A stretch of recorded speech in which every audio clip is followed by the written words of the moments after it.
Yeah, hi, my name is Clarence Briggs. I am the CEO and founder of Advanced Internet Technologies, AIT, locally owned and operated technology company here in Fayetteville, North Carolina, and I'm also the CEO and founders of MatchAwards.com.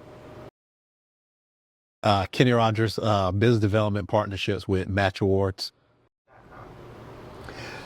Well, it's kind of an evolutionary process, really, and we've worked with a lot of local partners in the community and state of North Carolina, and we built a very similar platform 20 years ago, but it was more focused on just government contracting, procurement, especially with the Department of Defense, and it was focused on North Carolina. So, that was the initial idea, and then the confluence of several technologies we developed over the last 20 years or so really kind of led to MatchAwards.com, which is an AI-powered Web 3.0 blockchain grounded platform that creates opportunities for all sorts of users, not just Department of Defense contracts, but contracts, grants, loans, jobs, scholarships, everything. So the inspiration was a slow fuse that developed over time, and the culmination of that is MatchAwards.com, which we are on the brink of launching in a very big way within the next probably month and a half, 2 months. Yep. Can you share a little bit about your background and how it influenced the platform's development? I mean, my background is military, as most folks in Fayetteville know, Cumberland County know, the surrounding area know. I was with basically the 82nd Airborne Division, 24th Infantry Division, Rapid Deployment Force, all that. But then I got out of the military and started my own business, AIT, in a garage, and then kind of worked my way up from there. It took me a whole year to make my first sale, a whopping $19.95 a month. And since then, we have built a multi-million-dollar company, and of course, you're sitting right next to and adjacent to our data center. So I guess what maybe prompted me to build AIT and then MatchAwards.com was really the difficulty that I faced as a small business. This is all businesses by any stretch of the imagination are small. 99.9% of businesses in the United States are small businesses, less than 500 employees, less than 50 million in revenue. And I found it very, very difficult to access opportunities that were available. If you look at a $6.75 trillion federal budget, you look at discretionary spending, mandatory spending, and then service on the debt, but about 2.3 trillion of that is in government contracts and grants and other opportunities. And 23% of that is supposed to go to small businesses, veteran-owned businesses, minority-owned businesses, women-owned businesses, hub-zoned, set-aside businesses. I can tell you right now, and Kenny can vouch for me as well, that it's nowhere near 23%. It's more like 1 or 2%. So Match Awards, the inspiration by Match Award was, how do we level the playing field for the 99.9% of the businesses out there to give them a shot and give them access to these opportunities that they're supposed to be getting? So you kind of led into some of my next question, but if you could summarize it, what is the core problem that Match Awards is aiming to solve? I think the core problem that we're aiming to solve is fourfold. One, and it's accessibility, transparency, ubiquity, and accountability. I think the core problem we're trying to solve is how do businesses, get access to G2B, government to business, B2B, business to business, B2E, business to employee, B2I, business to investor, contracts, grants, subcontracts, B2B opportunities, loans, identify the award winners. How do they do that? And they do that quickly so they don't have to spend a lot of time. How do they get access to that? That's the first problem is lack of access. Second problem has been lack of transparency. The system is not very transparent. It's difficult to see who wins at times. Sometimes it's bureaucracy. Sometimes I think it's quite deliberate. The third is ubiquity. Everybody should have access to all these opportunities at the same time, as everybody else. It doesn't work that way right now. And last is accountability. How do we hold government entities accountable when it comes to being fair and square, when it comes to providing access to these opportunities? So the core problem we solve is basically accessibility, transparency, ubiquity, and accountability. And what's really interesting is about the platform, which you can see behind me is a screenshot of it. Basically, it combines and blends social media with economic development. So we took a social media look and feel, like a Facebook, like a LinkedIn, like a Twitter, and we've got a Facebook, kind of a menu on the left-hand side, but down the center is where all the opportunities are. And you can see what Kenny's currently explaining right now are government to business opportunities, but we can filter by all sorts of opportunities. As you can see, G2B, B2B, grant, G2B awards, you can find out who won grant awards around you, sub-awards, microloans, job opportunities, scholarships, and you can also filter by set-asides.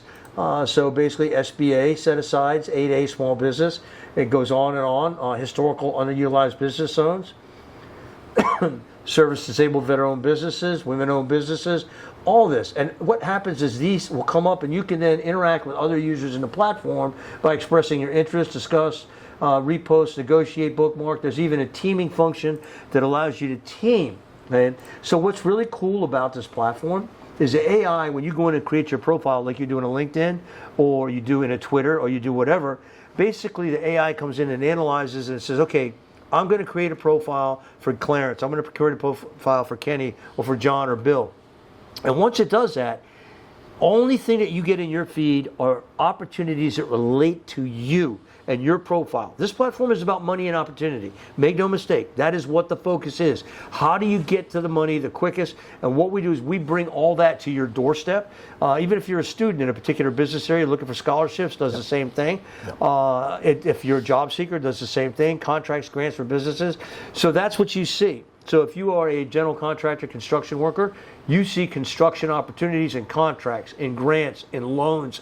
And let's say I'm a general contractor and I'm a 10, 20, 50, $100 million contract or a grant, whatever, to build a building on Fort Liberty, Fort Bragg, or whatever. And let's say I won that. Kenny in the platform will see that I won it if he's a local electrician or a plumber. He'll be able to then approach me and say, hey, Clarence, I want to team with you on this opportunity. So it's developing the economy. And then let's say Elizabeth is potentially an electrician and you want to come to work. This opportunity will also filter past you, not as a general contract, not as a subcontract with Kenny as an electrician, but maybe as a job opportunity for you. And we may even have internship opportunities later on for students. So it kind of clusters the entire ecosystem together. So it solves a massive problem with respect to the 4 factors that I mentioned, and then just bringing those pinpoint opportunities to folks. Can you share a little bit more about how Match Awards works for the users, for those seeking and offering opportunities? Absolutely. So for an individual user, very, very easy to simple, accessible process on joining the platform. A completely no-cost platform. As soon as you sign in, you create an account based off keywords. What we do is we have a GovTile 3.0 tool that is over 20 years, 2 decades of battle tested per se, that finds relevant opportunities, whether they're grants, contracts, microloans, scholarship opportunities, or job opportunities related to what's important to you. As far as with those particular opportunities, what you'll be able to do is go in, connect with other individuals inside of the platform in an easy way. We're a lot of Gen Z folks. The goals, what we're hoping to do is bring them and bridge them together towards government contracting. That is something that's usually a hard task for a small business owner. So what our goal is bridging the divide between individuals. And to mention, the platform is also global. So the platform boasts about 67,000 global active users across the U.S. internationally. So anywhere you can think of, any remote areas, we're there. What we're doing is providing access and providing opportunities to anyone and making it easy for them to be able to join, use the platform, making it no cost, so lower barrier entry, and finding ways to help grow economies and bridge together communities. What makes Match Awards stand out? What makes it different from other platforms in recognizing or recognition or funding space? The number one thing I would say is it is a streamlined platform that is implemented in Web3 technology. It is probably the biggest thing you're hearing about right now with Web3. What we're doing is we're becoming a pioneer with a real platform that exists, that's bringing considerable value to individuals, chambers, trade associations, Web3, other Web3 companies. Currently now we have about 60 plus partners. And what we're doing is we're bridging the gap between those traditional institutions such as chambers and trade associations, which have not looked into the DeFi space or the Web3 space. And what we're being able to do is create and build them, kind of get them prepared for the future. And through the platform, and I don't want to highlight the MapU token, that is going to be able to bridge that divide. And what we're looking to do is hopefully grow a lot of economies, whether here local or internationally, or other states that we work with, chambers of commerce, trade associations, but also Web3 communities that are looking for a real platform. So that's how I think we bridge that divide, and we set ourselves apart. Another aspect of how we set ourselves apart is we're a lot easier to use than other platforms that are out there for government contracting. And also what I want to highlight is state opportunities are currently on the way as well. So we're a streamlined process, a lot easier to use, social media friendly, which is what the newer generation, even older generation, has come adjusted to based off just digital technology and how it's advancing. And that's what I think separates us. Easy to use, and to mention a highlight, we also factor into political advocacy as well. We have a political search tool that is able to find procurement opportunities that are important to constituents of elected officials. That will expand to eventually political heat maps that will be able to calculate tax revenue in and out of an area. So that is where we separate, because we're all in one hub. It's eliminating basically the hassle of an individual that may have limited time, which everyone has, small business owner that has limited resources, as well as a student to be able to come in, find something that's easy to use, accessible, and make the process as easy as possible. So that's how we separate ourselves. I think we're one-on-one. I kind of wanted to get a little bit of insight on the feedback you've received from the early users, and how has that shaped the platform, like the growth and what you're going to do in the future. Oh, perfect. So I would say from a user standpoint, we have grown a lot in a year and a half. But the good thing about it is you have to be able to adapt and change and listen. And that's what we've been able to do. To give an idea, we typically hold meetings 1 hour to 2 hours a day on how do we improve and do continuous improvement on how do we make the platform better, how do we make the platform user accessible, how do we provide opportunities that connect the remote areas of the United States to the remote areas of Asia, Africa, and some of the other individuals that we work with, part of our global community. So user feedback is very important, but I would say most people are impressed by the fact that this is, one, a free no cost barrier entry, and also how much information is available. Maybe too much information, but more information is better than none. So I think that's where we come in, and very, very excited on what some of the potential goals we're putting together, including a resource hub that will pretty much separate ourselves from even Fortune 500 companies or Fortune 50 companies. Because with the resource hub, what it's going to be able to do is connect people to individuals and their expertise. The conferencing feature, which you can see on the screen there, is going to be able to bridge together on connecting people where they can virtually meet. In a sense, what we're going to become is an all-in-one hub. So that's where I think some of the feedback has been, wow, I can't believe that all of this is in one platform, easy to use and accessible. And we listen to any suggestions on how do we make it better, because the goal for us is user experience and making sure that we grow the platform and everyone in the community benefits. Like the irregular search tool. Correct. The regular Yes. search spending tool, yeah. And that is seen here. Yeah. So what you're looking at on the screen right now, basically, and this just comes from user feedback. So a lot of users, particularly those that are in the small business category, set aside category, which is most businesses, they're curious as to why they don't win contracts or grants or get the loans that they think that they should be getting. And so that was a good question, and a lot of users asked us about that, and so we developed our AI to go take a look for us. And what we found was very interesting. We found that a lot of these opportunities, they don't make it to the users for very strange reasons. One of the reasons would be what I call sole source.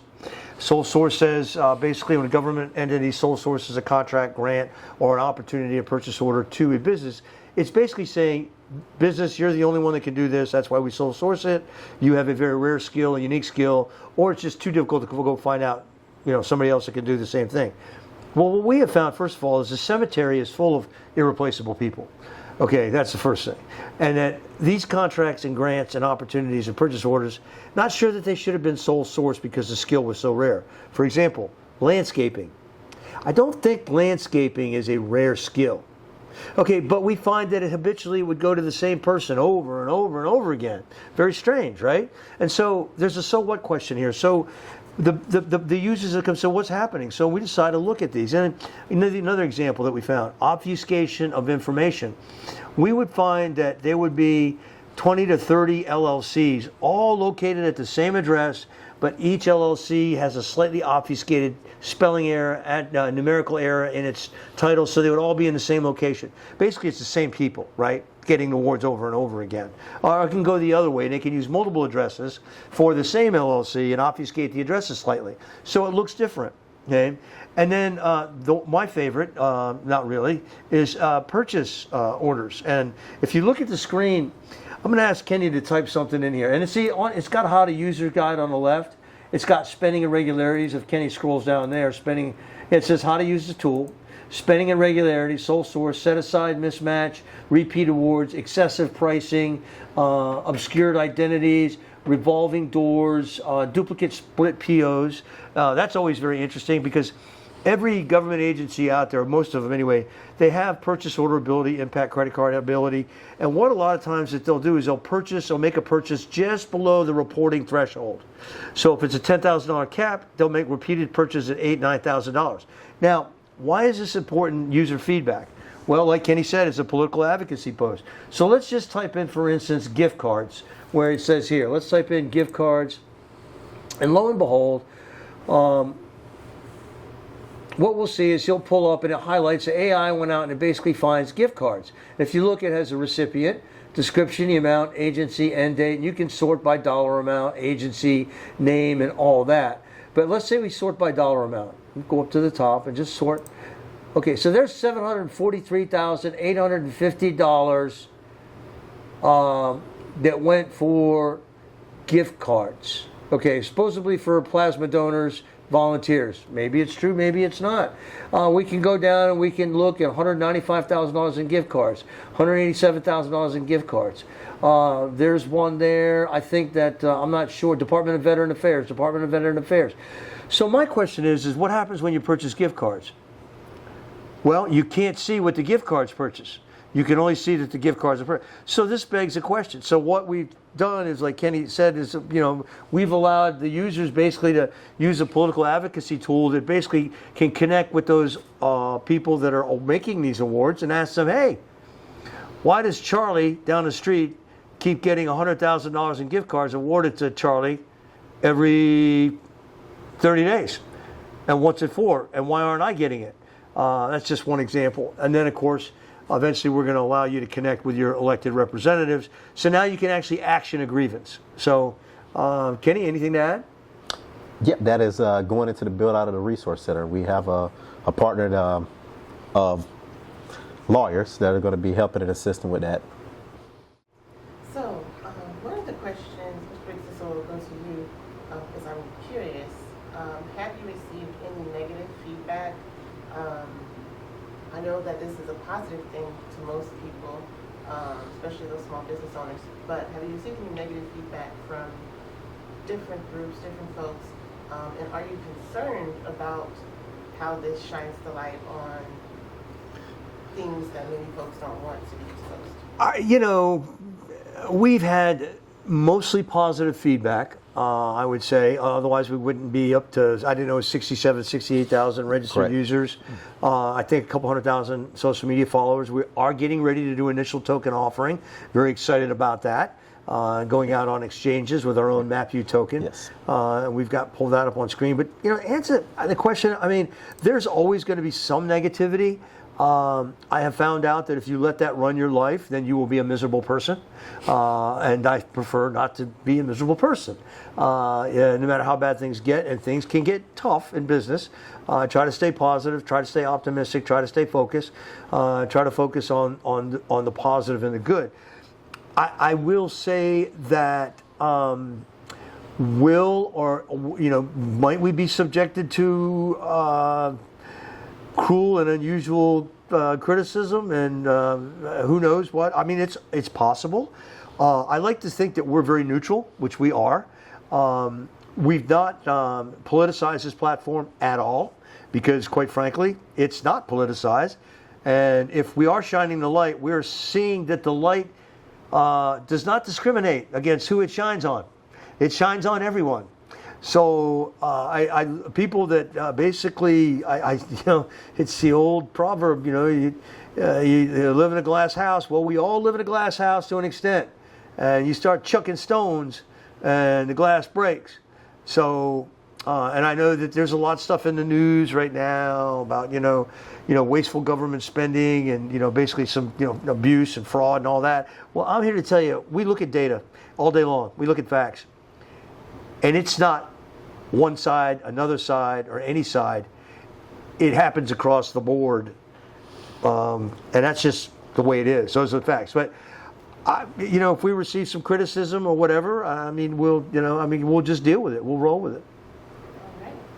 All right.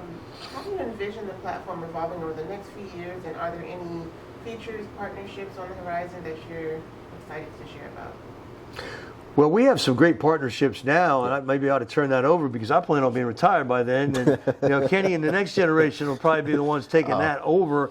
The platform does have global aspirations, but I'd rotate. I mean, it's going to be after I leave. They're going to think finally the old guy's gone. Thank God, now we can do something useful. It's going to go where it's going to go. It's already taken turns now that have been, a little unexpected. I mean, the regular search tool is a little unexpected. The tokenomics and tokenization of the platform is really, really very exciting to us. If we want to pull up the tokenomics page. This is where we're launching our token, and we'll be going out, looks like, on exchanges, potentially in Singapore, Indonesia, yes. Maybe India, maybe Europe. And like I said, all of our exchanges we're looking at are MSB, money service businesses, registered with FinCEN in the United States. Basically, we've already had our legal audit, multi-jurisdictional legal audit at the bottom, and we also are in the middle of a couple of other audits as well. CertTic will be doing our token audit. And so, like I said, this is on our matchawards.com/MAPU page. Mm-hmm. So if Kenny scrolls up to the top, you'll see that it basically gives a quick overview and a description of what basically the MAPU token is all about. And the MAPU token stands for Match Awards Platform Utility Token. And people will be able to connect their wallets eventually and receive tokens. And then there's different parameters. This is the metrics right here. This is very interesting. So a lot of tokens out there, what they call meme coins, and they don't have any real value. There's no intrinsic value. And our tokenomics is very interesting. We are tied directly to the actual success of the platform's utility. So the more users we have, and the more opportunities we have, and the more matches we make, okay, that's our primary valuation driver. More matches we make, the more impressions we have, the more ads we serve, because we do have our own proprietary pay-per-click, many-to-many real-time ad module. The more ads that we serve, ads that are clicked, the higher the value of the utility and the platform goes. So we actually can monetize the platform as well. And our utility tokens are used inside the platform for premium listings, for advertising, so they have a real utility. The valuation ratio, if you look at it right now, that is a no kidding to date user matches in the platform, about 199.9 million, 2.3 million opportunities. This is a dynamic number. Mm-hmm. And we also have basically total dollar amount. You can see it's defaulted to 2024. Total awards, 113.1 thousand, $479.1 billion of total awarded. And basically total set aside amount, 11.5 billion, far below, as you can see, 23% of the 479 billion amount. We have liquidity ratios that are coming, volatility ratios, staking ratios. So we really wanted to build our MAPU token and our platform around real world utility value. Yep. It was very important to have that in there because a lot of meme tokens now, as you know, are tied to how much rain is the Amazon rainforest going to get next July 22nd? I don't know. And why would I want to bet on that? Or, how many animals or baby animals are going to be born in the San Diego Zoo next year? And these are actual tokens. that people basically, they basically buy and they speculate, and that's very speculative. It's not tied to basically anything that's performance oriented. But which direction it's going to go next, I don't know. Ask Kenny. I mean, I don't know. They're probably cooking up a plan without me. So I guess the next steps are expanding more with international feeds to grow that international base even more. Also focusing on the build out of the resource hub. So of course having a successful launch with the MapU token, moving forward, making sure that everyone's successful, including our community, which we are going to reward our community with a community distribution set for the end of this month. To reward the people that helped grow Match Wars and get us to the point of 67,000 active users. We are a potential build out of looking at becoming our own exchange. It's a very, very ambitious goal. It will take some time, a lot of grit, a lot of work. But the goal is being able to break that lower barrier entry for the small business owner that potentially has a true real world asset to tokenize. Whether it's real estate, which are some doing now, restaurant supply chain.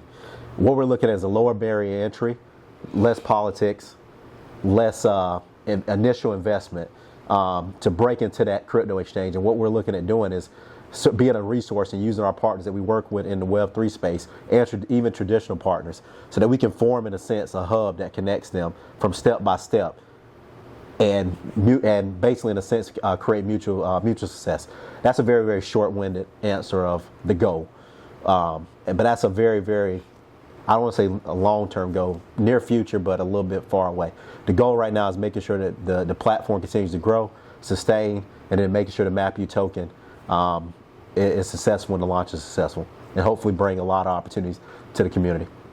How do you balance your growth while maintaining a strong community and mission-driven values? Well, I mean, that's a good question. Balance in growth and values. It's easy to get ahead of yourself. So, if the whole idea is accessibility, transparency, ubiquity, and accountability, you want to grow quickly because there's something called a runway, and that runway is finite, and that runway is resources. That runway is dollars, okay, fiat currency in this case, right? And that runway is only so long, okay. So there's one side of the value equation that says, hey, you better hurry up. Speed's critical, and if you don't get there, you're going to be in trouble because you're going to run out of fuel. The other side says, hey, let's do this methodically, slowly, correctly. Let's get it right, okay? And that's important too. But you know what? The two don't agree. Go fast before we run out of money, or go slow so we get it right, but then we run out of money. And that we're constantly dealing with that, internally here. And we have to basically, we've got to learn to prioritize and to know that at any given moment, we've got to be able to turn on a dime and prioritize and reprioritize based upon what's important. In the military, I learned a lesson on the firing range. It said, kill the most dangerous target first. Okay, shoot that one first. Okay, so as we're progressing along, there's a lot of things that pop up that are unexpected. Okay, I would say that the key to basically balance and prioritization of values is really, it's based on being agile, basically having a team that's cross-trained with a lot of depth, meeting every day to synchronize what we're doing and reprioritizing, and then making sure that we know that we have to take the initiative all the time. Meaning, you just can't sit there and let the day happen to you. Okay, you have to happen to the day. You have to take that initiative and just stay 1, 2, 3, 4, 5 steps ahead. Especially when you're a small business like us. And people say, "Well, you're AIT. I'm in Fayetteville." Believe me, when it comes to the world and the United States, no, we're not. We're a very, very small company, small but agile and nimble. But that's. first of all, how can organizations and folks get involved or support Match Awards? Well, I think that it's the question is how can we mutually support each other? We are here for the user. Okay, so the user signs up for Match Awards, and we have two different types of users. We have individual users who can sign up, create their profiles, have at it. Those opportunities we bring to you are free. We'll do everything we can to basically help you succeed. And then we also have channel partners, like Kenny said, which have been in the past chambers of commerce, trade associations. But now we're finding other crypto organizations are wanting to partner with us as well. And then, of course, we have basically our MapU token, which we're excited about. But there's some restrictions there. But that's not the most critical thing. I think the critical thing is users join the platform and join it because it's good for you. It's free. There's no charge.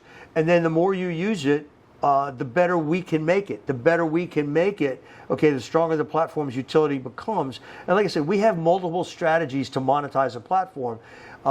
Having our own pay-per-click ad module is a massive advantage. Google, Yahoo, Bing, that's how good the technology is. Self-service, many-to-many, auction-based.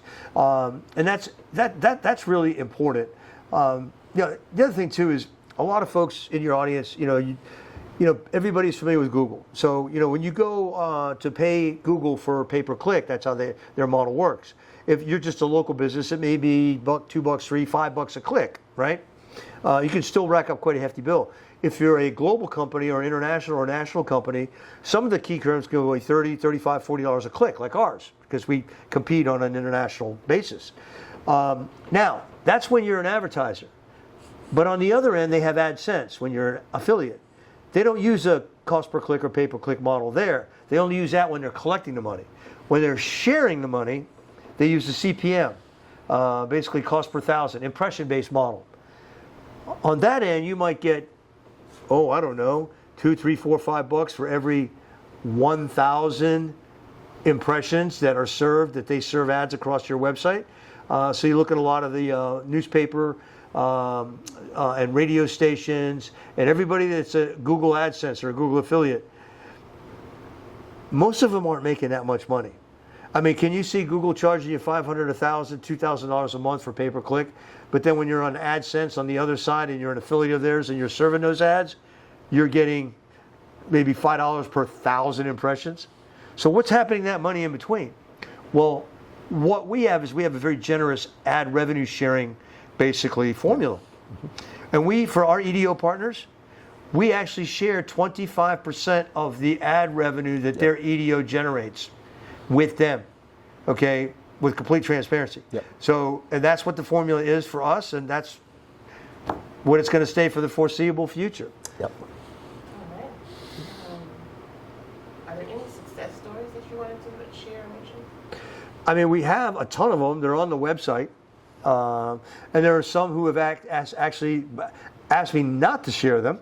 So I'll decline to share some of them. But everything that we have is on the website. You can find it very easily. All the press releases, all the EDO partnerships that we forged, what it's done for the partnerships, and what we anticipate it'll do in the future. Absolutely.